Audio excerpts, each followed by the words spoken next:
তো গাইস আগে শখের গেমারের এই ভিডিওটা দেখো, তারপর কিছু কথা বলছি।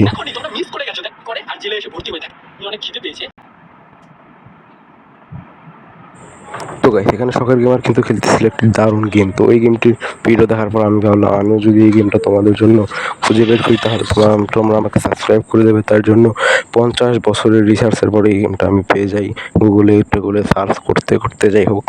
তো এই গেমটার নাম আমি ডাইরেক্ট তোমাদেরকে স্ক্রিনে দেখাই দিচ্ছি এবং গেম প্লেটাও তুমি দেখতে পারতেছো। এখন যে গেম প্লেটা দেখতে পারতেছো এটা হচ্ছে মোবাইলের ভার্সন। এই সেম আর কি, সেম যারা গেমটা পিসির জন্য ডেভেলপ করছে তারাই কিন্তু মোবাইলের জন্য রিলিজ করছে। তার জন্য বুঝতে পারতেছি গেমটা কত ভালো হবে। তাই গেমটা তোমরা আমাকে আর কি, আমি তোমাকে ডাইরেক্ট গেমটার নাম স্ক্রিনে দিয়ে দিচ্ছি, ডাউনলোড করো, খেলো, মজা করো, সাবস্ক্রাইব করো আর কি, মানে সাবস্ক্রাইব করো, জানি সাবস্ক্রাইব করবে, তোমার আমার ফলোয়ার হও যাই হোক, সাবস্ক্রাইব করে দিও প্লিজ ভাই।